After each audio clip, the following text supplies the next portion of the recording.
La tragedia de Josefa Molina, 1875, Puebla. El plato que fue servido por separado. Bienvenido a este espacio donde la historia guarda silencio y los registros oficiales dejan más preguntas que respuestas. Antes de comenzar, te invito a escribir en los comentarios desde qué lugar nos estás escuchando y si este relato te encuentra de día o en plena noche. Nos interesa saber hasta dónde llegan estas historias y en qué momento del tiempo vuelven a cobrar vida. En este canal exploramos casos reales, desapariciones y misterios ocurridos en distintas ciudades de México. Relatos que fueron ocultados, ignorados o simplemente olvidados con los años. Si te atraen las historias oscuras basadas en hechos reales y quieres seguir descubriendo estos archivos silenciados, suscríbete al canal y activa la campana para no perderte ninguno de nuestros relatos. Ahora sí, acompáñanos en esta historia. La tragedia de Josefa Molina, 1875, Puebla. El plato que fue servido por separado. En la ciudad de Puebla, conocida como la ciudad de Los Ángeles y famosa por sus iglesias cubiertas de azulejos de Talavera que brillaban bajo el sol mexicano como joyas multicolores, vivía una joven llamada Josefa Molina. Era el año de 1875, durante el gobierno de Sebastián Lerdo de Tejada, un periodo de relativa estabilidad política en México después de décadas de conflicto. En Puebla, ciudad de profundas tradiciones católicas y conservadoras, la vida seguía a ritmos establecidos durante siglos. Los negocios prosperaban, las familias mantenían sus costumbres y las celebraciones sociales seguían protocolos estrictos que habían sido perfeccionados a través de generaciones. Josefa tenía 23 años y era conocida no solo por su belleza, sino también por su carácter independiente, que ocasionalmente rozaba lo que la sociedad poblana conservadora consideraba inapropiado para una mujer joven. Tenía rostro de rasgos delicados, pero expresivos, ojos oscuros que mostraban cada emoción con transparencia inquietante, nariz pequeña y recta, boca que sonreía fácilmente, pero que también podía formar línea dura de desaprobación cuando presenciaba injusticia. Su cabello era negro azabache, abundante y ondulado, que le llegaba hasta la cintura cuando lo soltaba, aunque generalmente lo llevaba recogido en estilos elaborados apropiados para su posición social. Su piel era de tono canela claro, resultado de herencia mestiza que combinaba sangre española e indígena en proporciones que la sociedad poblana consideraba ideal. Era la hija mayor de don Mauricio Molina, un farmacéutico respetado que operaba la botica más grande de Puebla, establecimiento que no solo vendía medicinas, sino que también servía como centro social donde hombres educados se reunían para discutir política, ciencia y filosofía. Su madre, doña Elvira, provenía de familia de comerciantes textiles que habían prosperado vendiendo las famosas telas poblanas. Los rebozos bordados, las camisas de manta fina, los vestidos decorados con diseños tradicionales. La combinación de educación científica del padre y pragmatismo comercial de la madre había creado ambiente familiar inusualmente progresista. Josefa había recibido educación excepcional para mujer de su época. Don Mauricio, influenciado por ideas liberales sobre la importancia de educar tanto a hijos como a hijas, había insistido en que Josefa asistiera a una de las mejores escuelas para señoritas en Puebla, donde aprendió no solo las habilidades ornamentales tradicionales, bordado, piano, francés, sino también materias más sustanciales, como matemáticas, ciencias naturales, historia y literatura clásica. Más significativamente, Josefa había pasado incontables horas en la botica de su padre, absorbiendo conocimientos sobre farmacología, botánica médica y química básica. Podía identificar docenas de plantas medicinales por vista y olfato, Entendía cómo diferentes sustancias interactuaban y tenía comprensión sofisticada de venenos y antídotos que rivalizaba con la de muchos médicos profesionales. Esta educación científica había creado en Josefa mente analítica y escéptica, que a veces la hacía cuestionar tradiciones y convenciones sociales que otros aceptaban sin pensar. Había expresado opiniones sobre derechos de las mujeres, sobre la necesidad de reformas educativas, sobre la injusticia de sistemas de castas basados en raza, opiniones que su padre secretamente apoyaba, pero que públicamente tenía que moderar para evitar escándalo social. Esta independencia intelectual había causado a algunos pretendientes potenciales a retirarse, intimidados por mujer que sabía demasiado y hablaba demasiado libremente. Pero había un hombre que no se intimidaba. De hecho, parecía atraído precisamente por las cualidades que otros encontraban problemáticas. Su nombre era Fernando Ibarra, y a sus 30 años era uno de los abogados más prometedores de Puebla. Fernando provenía de familia de hacendados que poseían tierras extensas en los valles cercanos a la ciudad, cultivando principalmente trigo y maíz. Era el hijo mayor, destinado a heredar las propiedades familiares, y había sido educado en las mejores instituciones, primero en el Colegio del Estado de Puebla, luego en la Ciudad de México, donde había estudiado leyes. Físicamente, Fernando era hombre impresionante, alto con constitución atlética, de quien había pasado veranos de juventud trabajando en las haciendas familiares a pesar de su estatus privilegiado. Rostro de rasgos marcados con mandíbula fuerte y ojos color café oscuro que observaban el mundo con inteligencia penetrante, y cabello negro siempre perfectamente peinado hacia atrás con pomada fragante. Vestía con elegancia formal típica de profesionales exitosos, trajes oscuros de corte europeo, camisas de lino blanco almidonado, relojes de bolsillo de oro, y ocasionalmente llevaba bastón con empuñadura de plata, más como accesorio de moda que por necesidad. El cortejo entre Josefa y Fernando había comenzado en circunstancias inusuales. Se habían conocido en la botica de don Mauricio, donde Fernando había entrado buscando remedio para dolor de cabeza persistente. Josefa, quien estaba ayudando a su padre ese día, había recomendado específica combinación de hierbas mezcladas con pequeña cantidad de quinina.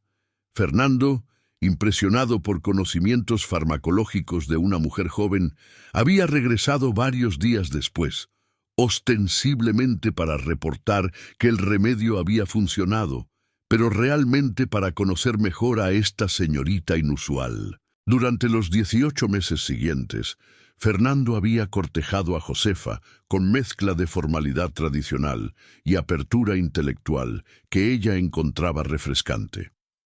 Visitaba los domingos después de misa, pero en lugar de las conversaciones superficiales típicas de la época, discutían libros que ambos habían leído, debatían cuestiones políticas del día y compartían opiniones sobre temas que muchos considerarían demasiado serios para conversación entre hombre y mujer. Fernando parecía valorar genuinamente la inteligencia de Josefa, consultándola sobre casos legales complejos, pidiendo su opinión sobre asuntos de propiedad que debía manejar, tratándola como igual intelectual en lugar de simplemente objeto decorativo.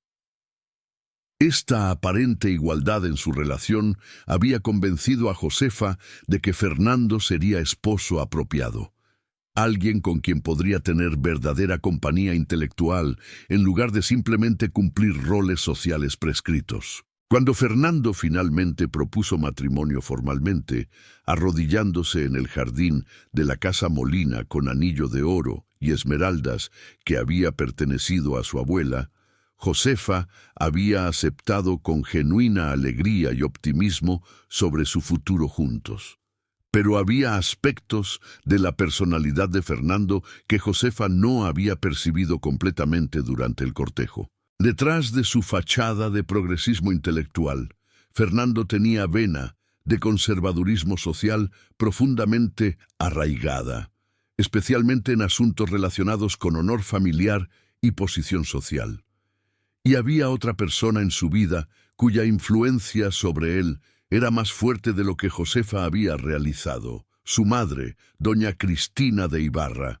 Doña Cristina era viuda que había enviudado joven cuando el padre de Fernando murió en accidente de caballo. Había criado a Fernando sola, vertiendo todas sus ambiciones y esperanzas en su hijo primogénito. Era mujer de 60 años, con reputación de ser formidable, inteligente, astuta en asuntos de negocios y ferozmente protectora de intereses de la familia Ibarra. También era conocida por ser extremadamente particular sobre quién era digno de entrar a la familia. Varios de los hermanos menores de Fernando habían tenido propuestas de matrimonio vetadas por doña Cristina porque las familias de las novias potenciales no cumplían sus estándares exigentes. Cuando Fernando había anunciado su intención de casarse con Josefa Molina, doña Cristina había expresado reservas. La familia Molina era respetable, sí, pero don Mauricio era comerciante, un farmacéutico, no propietario de tierras de linaje antiguo como los Ibarra, y había escuchado rumores sobre Josefa, que tenía opiniones demasiado fuertes, que pasaba tiempo inapropiado en la botica de su padre, trabajando como si fuera empleada común, que había leído libros que no eran apropiados para señoritas. «Necesitas esposa que sepa su lugar», había advertido a Fernando. «No una que piense que puede ser tu igual en asuntos que son dominio de hombres». Fernando había defendido su elección, argumentando que Josefa era exactamente el tipo de mujer moderna que necesitaba: educada, capaz, que podría manejar las responsabilidades de administrar Hacienda Grande y representar apropiadamente a la familia Ibarra en sociedad poblana. Doña Cristina había cedido finalmente, pero con resistencia obvia, y desde ese momento había observado a Josefa con ojo crítico, buscando cualquier señal de que sus reservas iniciales habían sido justificadas. La boda fue fijada para el 22 de agosto, día de Santa María Reina, fecha considerada propicia. La ceremonia se realizaría en la Catedral de Puebla, ese edificio magnífico con sus torres gemelas y su interior decorado con pan de oro y mármol. La recepción tendría lugar en la hacienda principal de los Ibarra, propiedad expansiva a las afueras de Puebla, con casa colonial grande, rodeada de jardines extensos donde podían acomodarse los 400 invitados esperados. Número que reflejaba el prestigio de la familia Ibarra y su extensa red de conexiones sociales, políticas y comerciales. Los preparativos habían consumido los 6 meses previos a la fecha elegida. Doña Cristina había insistido en controlar todos los aspectos de la planificación, relegando a doña Elvira a rol secundario que causó tensión entre las dos familias, pero que don Mauricio había aconsejado aceptar para mantener la paz. El vestido de Josefa fue confeccionado por la mejor modista de Puebla, según especificaciones exactas de doña Cristina. Satén blanco importado de Francia, encajes de Bruselas, perlas cultivadas, diseño que era elegante, pero también declaraba mediante su costo y elaboración que la familia Ibarra no escatimaba gastos para la boda de su hijo mayor. Pero era el banquete nupcial que sería el verdadero espectáculo. Una comida de 7 platos que combinaría alta cocina europea con platillos tradicionales poblanos. Doña Cristina había contratado chef francés que había trabajado en restaurantes finos de la Ciudad de México, junto con equipo de cocineras locales que podían preparar moles y otros platillos regionales con autenticidad.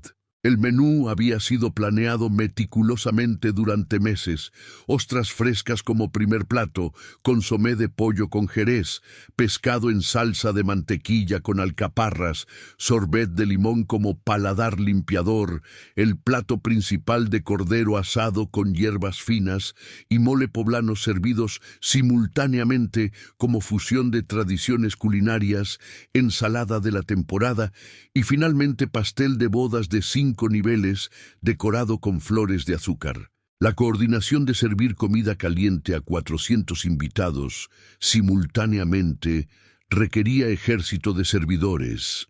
30 personas habían sido contratadas específicamente para el evento, entrenadas en protocolo exacto de servicio formal. Doña Cristina había supervisado personalmente estos entrenamientos, insistiendo en que cada plato debía ser servido con precisión militar, todos los invitados recibiendo su comida al mismo tiempo, sin errores ni retrasos que pudieran arruinar la perfección de su producción cuidadosamente coreografiada. Y en esta obsesión con control perfecto, en esta determinación de que todo siguiera su visión exacta, yacían las semillas de tragedia. Capítulo 1. El día de la boda amaneció con cielo azul perfectamente claro y temperatura ideal. Ni demasiado calurosa ni demasiado fresca. Parecía que hasta el clima conspiraba para hacer esta boda perfecta, como si el universo estuviera bendiciendo la unión de Josefa y Fernando. En la casa Molina, la mañana fue frenesí de preparación final. Josefa fue despertada antes del amanecer para comenzar el proceso largo de transformarse en novia. El baño ritual, con agua perfumada, con pétalos de rosa y aceites aromáticos. El peinado elaborado que requirió 3 horas de trabajo meticuloso, la aplicación cuidadosa de maquillaje sutil que era todo lo que se consideraba apropiado para novia respetable. Luego vino el corsé, apretado hasta que Josefa apenas podía respirar, reduciendo su cintura de su medida natural de 55 centímetros a apenas 40. La silueta extrema que la moda de 1875 exigía. Las enaguas fueron colocadas capa sobre capa, creando volumen masivo. Finalmente el vestido mismo, con sus cientos de perlas cosidas a mano, fue colocado sobre ella con reverencia, cada botón abrochado meticulosamente. Cuando estuvo completamente vestida, Josefa se miró en el espejo y vio a novia perfecta mirándola de regreso. Hermosa, elegante, exactamente lo que la sociedad esperaba. Pero detrás de la máscara de maquillaje y tela costosa, Josefa sentía ansiedad inexplicable que no podía nombrar completamente. No eran nervios ordinarios de boda, era algo más profundo, más visceral, como si alguna parte de ella estuviera intentando advertirle sobre peligro inminente, pero descartó estos sentimientos como fantasías de su imaginación sobreactiva, influenciada por demasiadas novelas góticas francesas. La ceremonia en la catedral fue espectacular. El interior del edificio había sido transformado en jardín de ensueño, con flores blancas cubriendo cada superficie, cientos de velas creando luz dorada cálida, y el olor del incienso mezclándose con perfume de azahares.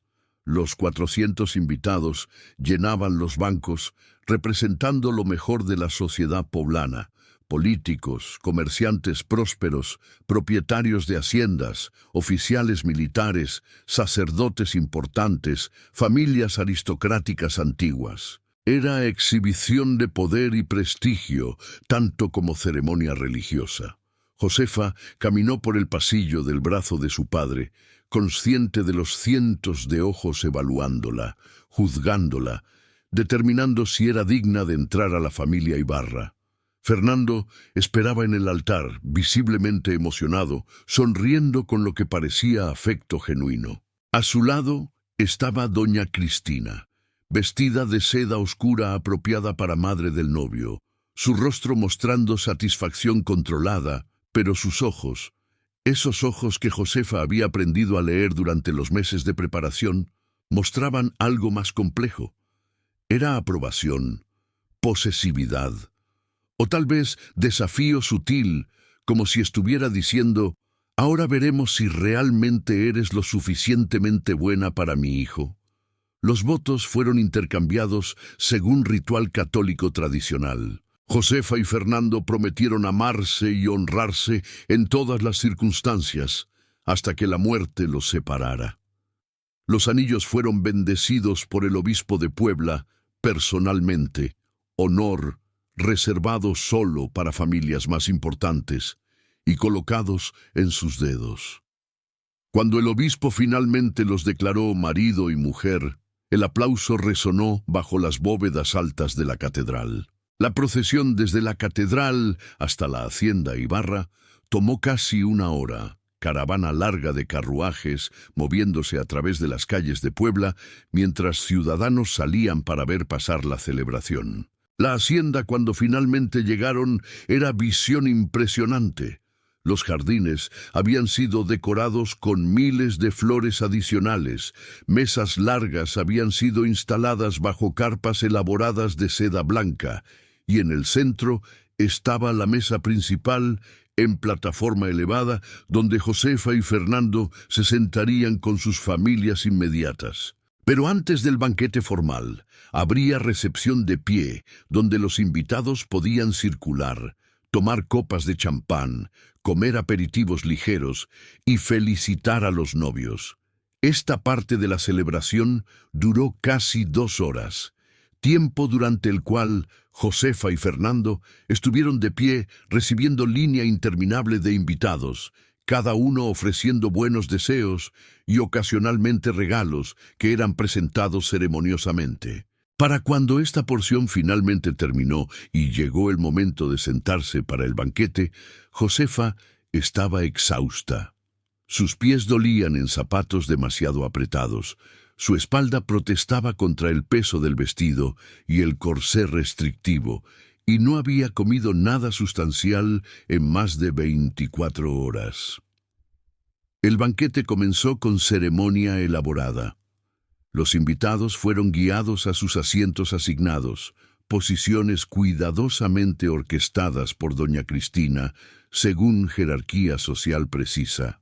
La mesa principal en su plataforma elevada era punto focal visual de todo el espacio, y cuando Josefa y Fernando tomaron sus lugares allí junto con sus padres, los padrinos y otros familiares importantes, un aplauso se elevó de los invitados reunidos.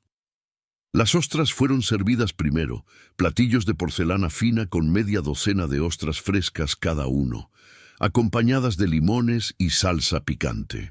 Los servidores, moviéndose con precisión sincronizada que doña Cristina había ensayado con ellos repetidamente, entregaron los platos simultáneamente a todos los 400 invitados.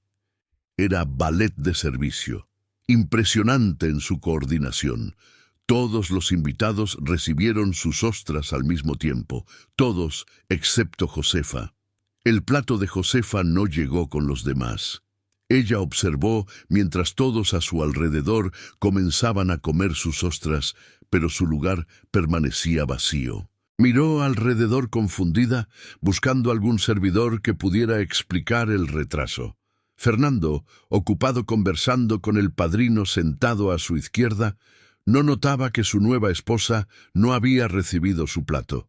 Después de varios minutos incómodos, durante los cuales Josefa sentía que todos los ojos en el salón ocasionalmente se volvían hacia ella, notando que la novia no comía, finalmente un servidor diferente apareció. No era uno de los servidores uniformados que habían entregado los platos a todos los demás.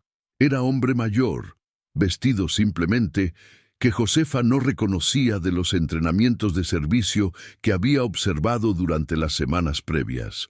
Colocó plato de ostras frente a ella, sin hacer contacto visual. Murmuró: «Disculpe el retraso, señora», y desapareció rápidamente antes de que Josefa pudiera responder. Josefa miró su plato. Las ostras se veían idénticas a las que todos los demás estaban comiendo. 6 ostras frescas en sus conchas, limones cortados, salsa en recipiente pequeño. Pero había algo diferente. El arreglo no era exactamente como los otros platos. Las ostras estaban colocadas de manera ligeramente menos cuidadosa. Los limones eran de tamaño diferente. Y cuando Josefa se inclinó más cerca, detectó olor sutil que no correspondía exactamente a olor fresco de mar que las ostras deberían tener. Era algo más, algo químico, casi medicinal, que le recordaba vagamente a algunos de los compuestos que su padre manejaba en su botica. Josefa frunció el ceño, su instinto científico alertándola de que algo no estaba bien. Estaba a punto de llamar a Fernando para mostrarle las ostras cuando sintió mano de doña Cristina en su hombro. La madre de Fernando se había levantado de su asiento al otro extremo de la mesa principal y se había acercado a Josefa. ¿Hay algún problema, querida?, preguntó con voz que sonaba preocupada pero con ojos que mostraban algo más. Impaciencia, irritación. Mis ostras llegaron tarde, dijo Josefa, y huelen extraño. Doña Cristina se inclinó como para olerlas ella misma, pero no acercó su nariz al plato. Se ven perfectamente bien para mí. Probablemente el retraso fue porque el chef quería asegurarse de que las tuyas fueran las más frescas. Un gesto especial para la novia. No puedes rechazarlas ahora sin insultar al chef y hacer escena frente a todos los invitados. Había lógica en las palabras de doña Cristina, y el tono de su voz dejaba claro que esperaba que Josefa obedeciera sin más cuestionamiento. Josefa miró alrededor de la mesa. Todos habían terminado sus ostras y los platos vacíos estaban siendo retirados. Ella era la única que no había comido aún, la única que estaba retrasando la progresión del banquete. Sentía el peso de las expectativas sociales, la presión de no causar escena en su propia boda, el deseo de no decepcionar a Fernando en su día especial. Entonces, contra el juicio de sus instintos entrenados científicamente, Josefa recogió una de las ostras. La examinó brevemente. Se veía normal, la carne gris perlada brillando con humedad. Pero ese olor persistía, ese toque químico que no debería estar allí. Josefa vaciló, el tenedor de ostras suspendido a medio camino hacia su boca. «Josefa», murmuró Fernando finalmente notando el drama menor. «Come, por favor, todos están esperando». Su tono no era de preocupación por su bienestar, sino de embarazo social ante su vacilación. Josefa miró a su nuevo esposo, el hombre con quien había pensado que compartiría igualdad intelectual, quien supuestamente valoraba su juicio, y vio que en este momento lo que él valoraba más era evitar vergüenza social. Josefa colocó la ostra en su boca y tragó. El sabor era extraño. No solo el sabor salado de mar que las ostras frescas deberían tener, sino algo más, un amargor sutil, un toque metálico que persistía en su lengua después de tragar.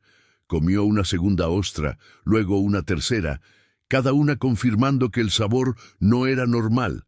Pero para este punto, los servidores ya estaban retirando los platos de ostras y preparándose para servir el siguiente plato. Josefa decidió que mencionaría el sabor extraño a Fernando más tarde, en privado, donde no causaría escena pública. Lo que Josefa no sabía era que acababa de ingerir dosis letal de arsénico blanco que había sido cuidadosamente aplicado a sus ostras, y solo a las suyas por alguien que quería que este día de celebración se convirtiera en día de tragedia. Capítulo 2. El consomé fue servido siguiente. Tazones de caldo claro dorado que olía maravillosamente a hierbas y pollo. Esta vez, el plato de Josefa llegó simultáneamente con los demás, servido por uno de los servidores uniformados regulares. Josefa tomó varios sorbos, tratando de limpiar el sabor persistente de las ostras de su boca. El consomé era delicioso, perfectamente sazonado, y Josefa comenzó a relajarse, convenciéndose de que había sido paranoica sobre las ostras. Probablemente habían estado perfectamente bien, y el sabor extraño había sido producto de su imaginación sobreexcitada, o tal vez simplemente las ostras particulares habían comido algo que les daba sabor diferente. El tercer plato fue el pescado. Filete de robalo en salsa de mantequilla con alcaparras, acompañado de vegetales de temporada. Josefa descubrió que aunque había estado hambrienta antes, ahora su apetito había disminuido. Comió educadamente pero sin entusiasmo, notando que su estómago se sentía ligeramente inquieto.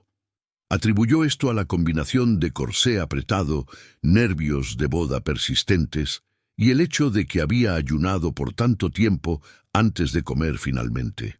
Pero a medida que la comida progresaba, el sorbet de limón que limpió paladares antes del plato principal, luego el cordero asado magníficamente presentado con el mole poblano servido en plato separado, Josefa comenzó a sentir que algo estaba definitivamente mal. Su estómago no solo estaba inquieto, ahora había dolor real, cólicos que llegaban en oleadas, haciéndola doblarse ligeramente en su silla. Además, había comenzado a sudar profusamente, algo que no podía atribuir solo al calor del día o al corsé apretado. El sudor corría por su espalda, empapando las capas de tela de su vestido, y su rostro se sentía caliente y húmedo a pesar de los polvos que habían aplicado esa mañana. «¿Estás bien?», susurró su madre, doña Elvira, quien estaba sentada varios lugares a su derecha y había notado que Josefa se veía cada vez más pálida. Josefa forzó sonrisa. «Estoy bien, solo un poco cansada. Es día largo». Pero incluso mientras pronunciaba las palabras, otra oleada de cólicos la golpeó, lo suficientemente intensos para hacerla jadear involuntariamente.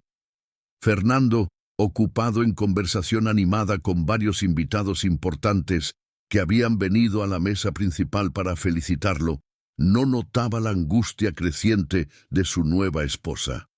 Doña Cristina, sin embargo, sí notaba. Desde su posición al otro extremo de la mesa, observaba a Josefa con lo que parecía ser interés clínico. No preocupación maternal, sino algo más distante, más evaluativo. Para cuando la ensalada fue servida, el penúltimo plato antes del pastel de bodas, Josefa sabía que necesitaba excusarse de la mesa.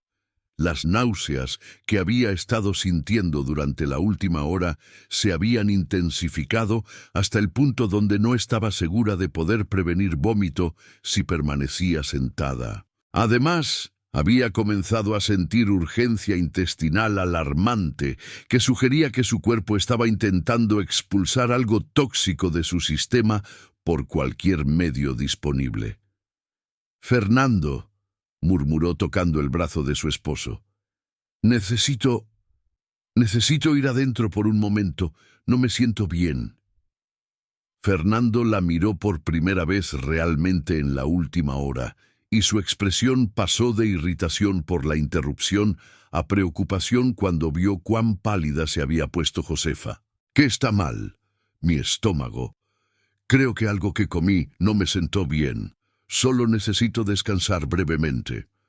Josefa intentó ponerse de pie, pero en el momento en que lo hizo, el mundo giró violentamente.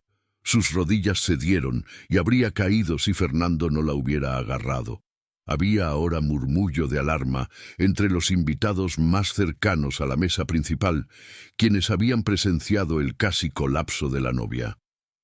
«Llévala adentro», ordenó doña Cristina, levantándose de su asiento. «A la habitación que preparamos para que se cambie después de la recepción. Yo la atenderé». Había algo en su tono, una firmeza que no admitía debate, que hizo que Fernando obedeciera inmediatamente.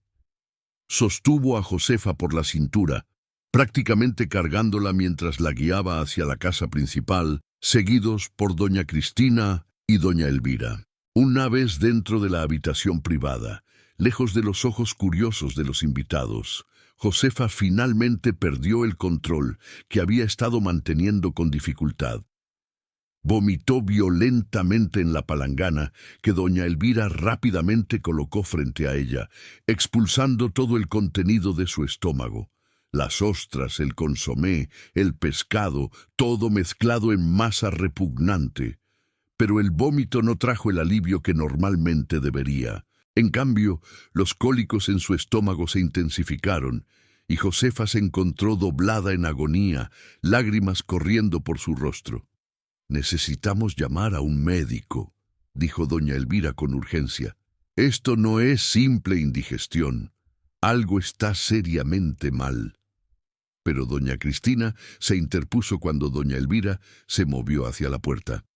«Esperemos un poco más. Probablemente es solo reacción a comer demasiado rápido después de ayunar. No queremos causar pánico innecesario entre los invitados. Si no mejora en media hora, entonces llamaremos al médico». Doña Elvira vaciló, dividida entre su instinto maternal de conseguir ayuda inmediata para su hija y el deseo de no causar escándalo en la boda. Mientras ella vacilaba, minutos preciosos pasaban, minutos durante los cuales el arsénico en el sistema de Josefa continuaba siendo absorbido, distribuyéndose a través de su torrente sanguíneo, comenzando su trabajo destructivo en sus órganos internos. Capítulo 3. La media hora que doña Cristina había prescrito pasó, y la condición de Josefa no mejoró, empeoró dramáticamente. El vómito continuaba en oleadas, pero ahora Josefa estaba expulsando solo bilis amarilla amarga porque su estómago estaba vacío. Había también comenzado diarrea severa que requería que fuera ayudada repetidamente al retrete, vaciando sus intestinos de manera que la dejaba débil y deshidratada. Su piel había adquirido tono grisáceo enfermizo. Estaba sudando profusamente, pero su piel se sentía fría al tacto, señales de shock que su cuerpo estaba entrando, y sus labios se habían puesto azulados. Finalmente, incluso doña Cristina tuvo que admitir que médico era necesario. Fernando fue enviado corriendo a buscar al doctor Villareal, el médico de familia de los Ibarra, quien afortunadamente estaba entre los invitados de la boda y aún en la hacienda. Llegó en minutos, su rostro mostrando preocupación profesional cuando vio la condición de Josefa. El doctor Villareal examinó a Josefa rápidamente, tomó su pulso que era débil y errático, observó sus pupilas que estaban dilatadas anormalmente, notó el temblor en sus extremidades y la profunda deshidratación evidente en su piel seca y labios agrietados. «¿Qué comió?», preguntó urgentemente. «Necesito saber exactamente qué ingirió». «Lo mismo que todos los demás comieron», respondió Fernando. «Fue banquete formal, ostras, consomé, pescado, cordero, todos comieron los mismos platos». Pero doña Elvira, quien había estado pensando sobre la secuencia de eventos, intervino. «No exactamente lo mismo. Sus ostras llegaron tarde, servidas por persona diferente, y ella mencionó que olían extraño, que el sabor era diferente». El doctor Villareal se puso tenso. «Nadie más está enfermo. Solo ella». Cuando confirmaron que ninguno de los otros 400 invitados había mostrado síntomas de enfermedad, su expresión se puso grave. «Entonces esto no es intoxicación alimentaria ordinaria. Esto es envenenamiento dirigido. Los síntomas, vómito severo, diarrea, sudoración fría, pulso débil, son consistentes con envenenamiento por arsénico u otro metal pesado». Hubo momento de silencio choqueado mientras todos procesaban esta declaración. «¿Está diciendo que alguien intentó envenenar a mi esposa?», preguntó Fernando con incredulidad. «¿En nuestra boda? ¿Frente a 400 testigos? Estoy diciendo que sus síntomas son consistentes con envenenamiento y que el hecho de que solo ella esté enferma después de comer plato que fue servido separadamente sugiere que fue dirigido específicamente a ella», respondió el doctor con paciencia profesional. Pero no puedo confirmar definitivamente envenenamiento sin análisis, y ahora mi prioridad es estabilizarla. El doctor comenzó tratamiento inmediato con herramientas limitadas disponibles en 1875. Administró leche mezclada con clara de huevo batida, remedio tradicional que se creía podía unirse a venenos en el estómago y neutralizarlos. Intentó inducir más vómito usando solución de mostaza, esperando eliminar cualquier veneno restante, aunque Josefa ya había vomitado extensivamente. Aplicó compresas frías a su frente para bajar su temperatura elevada y ordenó que le trajeran agua limpia para que pudiera intentar rehidratar a Josefa, aunque ella apenas podía mantener líquidos en su estómago por más de minutos antes de vomitarlos nuevamente. Mientras el doctor trabajaba, doña Elvira se volvió hacia doña Cristina con expresión de sospecha creciente. «Usted supervisó todo el banquete. Usted entrenó a todos los servidores. ¿Cómo es posible que plato envenenado llegara a mi hija sin su conocimiento?»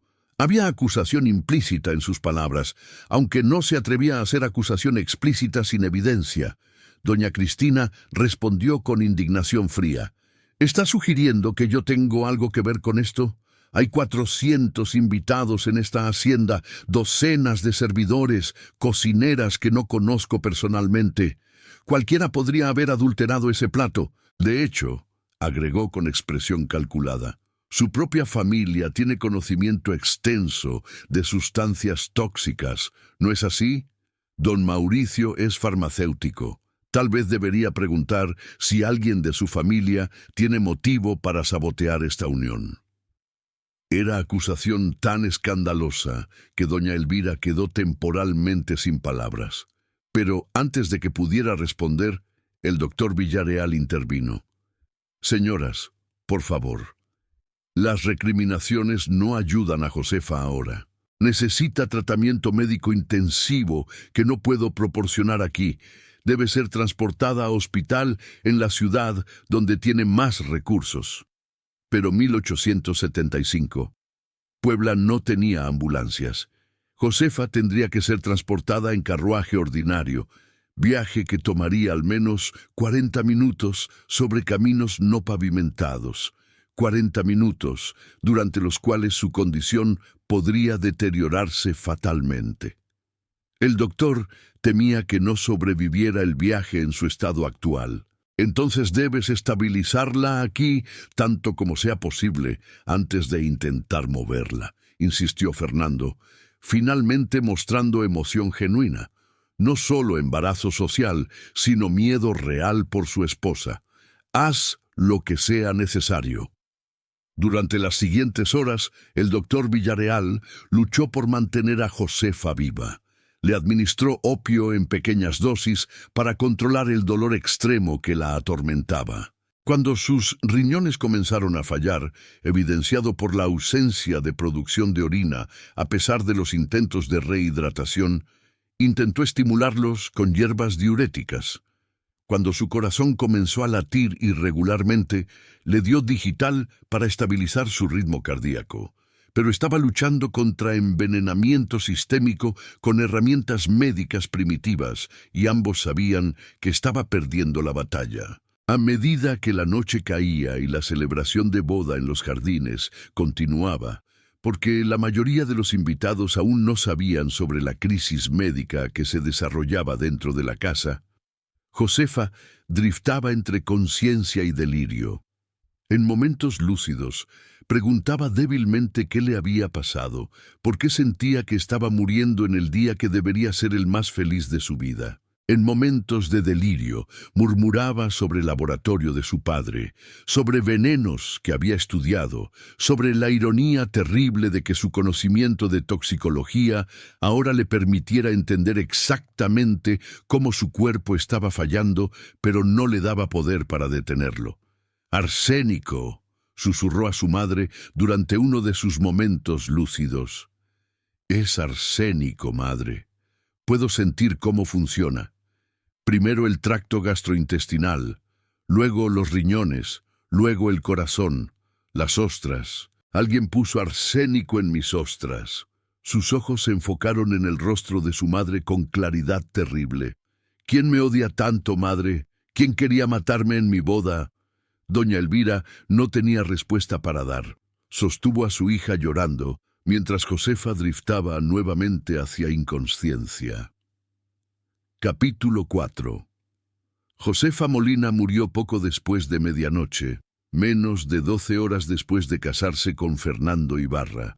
Tenía 23 años. Su muerte fue agónica y prolongada, y todos los que la presenciaron quedaron traumatizados por el sufrimiento que experimentó durante sus horas finales.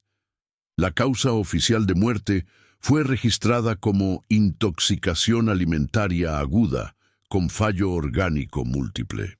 El doctor Villarreal, aunque personalmente convencido de que había sido envenenamiento deliberado, no tenía evidencia forense suficiente para hacer tal declaración oficial. El contenido del estómago de Josefa, que había sido expulsado extensivamente a través del vómito, no había sido preservado para análisis.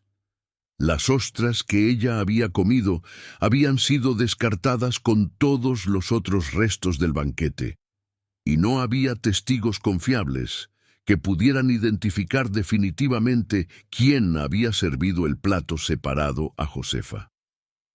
Una investigación fue conducida por las autoridades locales, pero fue cursory y concluyó sin identificar sospechoso o motivo claro. El servidor mayor que había traído el plato de ostras tarde a Josefa nunca fue identificado.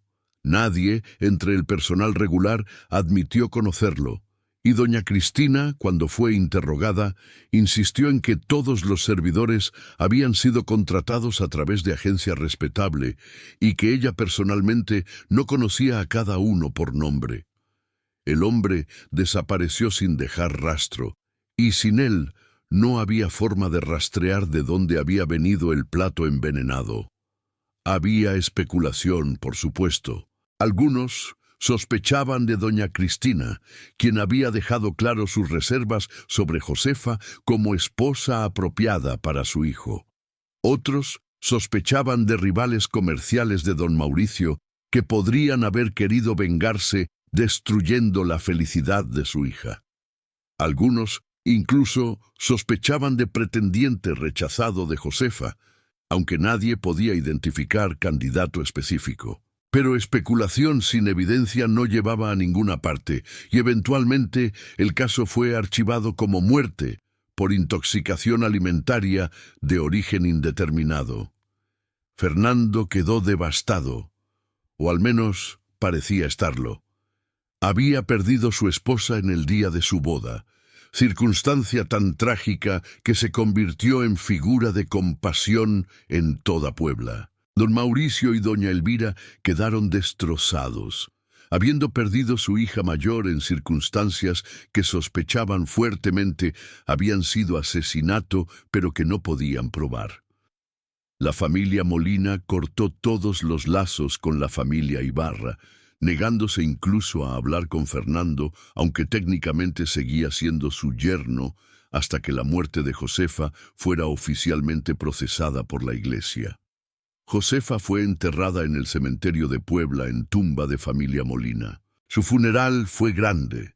No solo familia y amigos, sino también muchos de los 400 invitados de la boda que se sentían obligados a rendir últimos respetos a la novia que había muerto tan trágicamente. Fernando asistió, vestido de negro riguroso, llorando abiertamente. Doña Cristina también asistió, manteniendo compostura digna, pero con expresión que algunos interpretaban como dolor genuino y otros como simple adherencia a protocolo social. El vestido de novia de Josefa, el hermoso vestido de satén blanco con encajes de Bruselas y perlas que nunca había sido manchado por el vómito y la diarrea de sus horas finales porque lo había quitado antes de que los síntomas comenzaran, fue preservado por doña Elvira. Lo guardó en cofre de cedro, incapaz de desecharlo, pero también incapaz de mirarlo sin recordar la tragedia. Eventualmente, décadas después, sería donado a Museo de Historia Local como ejemplo de moda nupcial del siglo XIX, su historia oscura mencionada solo brevemente en la placa de exhibición. El plato de ostras que había matado a Josefa nunca fue recuperado para análisis. Había sido descartado con todos los otros restos del banquete, probablemente alimentado a cerdos o enterrado como abono. Sin él, no había forma de probar definitivamente que había contenido arsénico, aunque el doctor Villarreal no tenía duda basándose en los síntomas que había observado. En los años que siguieron, surgieron varias teorías sobre quién había envenenado a Josefa y por qué. La más persistente, aunque nunca probada, era que doña Cristina había orquestado el envenenamiento porque no podía soportar la idea de que su hijo se casara con mujer que ella consideraba inapropiada. Según esta teoría, había contratado a servidor externo específicamente para servir el plato envenenado a Josefa, pagándole generosamente y luego asegurándose de que desapareciera antes de que pudiera ser interrogado. El momento, envenenar a Josefa en la boda misma en lugar de antes o después, habría sido calculado para maximizar humillación y tragedia. Pero había teorías alternativas. Algunos creían que había sido acto de alguien celoso de la felicidad de Josefa, tal vez mujer que había querido casarse con Fernando ella misma, o alguien que envidiaba la posición social que Josefa estaba a punto de adquirir. Otros especulaban que había sido relacionado con negocios de don Mauricio, que alguien con rencor contra el farmacéutico había elegido destruir a su hija como venganza última. Y unos pocos, muy pocos, sugerían que tal vez había sido accidente después de todo, que las ostras simplemente habían estado contaminadas naturalmente con alguna toxina marina y que la separación del servicio había sido coincidencia genuina. Sin evidencia definitiva, la verdad nunca fue establecida. Y así la muerte de Josefa Molina se convirtió en uno de esos misterios que persisten a través de generaciones. Historia contada y recontada, cada iteración agregando detalles nuevos o alterando viejos, hasta que la verdad se volvió imposible de separar de la ficción. Capítulo 5. Fernando Ibarra nunca se volvió a casar. Vivió hasta 1923, practicando leyes exitosamente, heredando y administrando las propiedades familiares, cumpliendo todas sus obligaciones sociales y profesionales. Pero según aquellos que lo conocían bien, nunca fue realmente el mismo después de la muerte de Josefa. Había sombra sobre él, un dolor que nunca completamente procesó o expresó. Algunos decían que se sentía culpable, ya sea porque sospechaba que su madre había orquestado el envenenamiento y no había hecho nada para prevenirlo, o simplemente porque se sentía responsable por no haber protegido a su esposa, por no haber prestado atención cuando ella expresó preocupación sobre las ostras. Doña Cristina vivió hasta 1895, muriendo a los 80 años rodeada por su familia. En su lecho de muerte, según un sacerdote que la atendió, intentó hacer confesión, pero estaba demasiado débil para hablar claramente. Murmuró algo sobre las ostras y perdón, pero fue ininteligible. Si fue confesión de culpa o simplemente delirio de mujer moribunda, nunca fue determinado. El sacerdote, vinculado por secreto confesional, no reveló más detalles. Don Mauricio Molina cerró su botica dentro de un año de la muerte de Josefa. No podía soportar continuar trabajando con las mismas sustancias, incluyendo arsénico, que mantenía en su inventario para propósitos médicos legítimos, sabiendo que una de ellas probablemente había sido usada para asesinar a su hija. Se retiró del negocio completamente y pasó sus últimos años en relativo aislamiento. Murió en 1888. Y según su familia, su última palabra fueron justicia para Josefa. Justicia que nunca había llegado en vida. Doña Elvira sobrevivió a su esposo por 15 años, muriendo en 1903. Había dedicado las últimas décadas de su vida a obras de caridad, particularmente ayudando a mujeres jóvenes de familias pobres, tal vez intentando honrar memoria de su hija ayudando a otras. Estableció pequeño fondo que proporcionaba dotes para novias que de otra forma no podrían casarse por falta de recursos. Lo llamó el Fondo Josefa Molina, asegurando que el nombre de su hija no fuera olvidado. El caso de la muerte de Josefa Molina ocasionalmente resurgía en discusiones legales y médicas durante las décadas siguientes. Fue citado como ejemplo de por qué México necesitaba laboratorios forenses modernos capaces de analizar envenenamientos sospechosos. Fue usado en clases de medicina como caso de estudio de envenenamiento por arsénico y la importancia de preservar evidencia médica. Y fue discutido en círculos legales como ilustración de cuán difícil era procesar asesinatos cuando no había testigos directos o evidencia física preservada.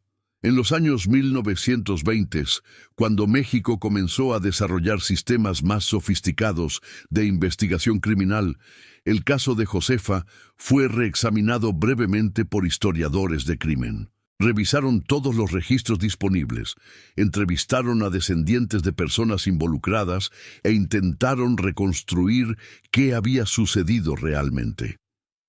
Su conclusión, publicada en artículo académico en 1928, fue que mientras no podían probar definitivamente quién había envenenado a Josefa, la evidencia circunstancial apuntaba fuertemente hacia doña Cristina de Ibarra como la persona más probable de haber orquestado el crimen.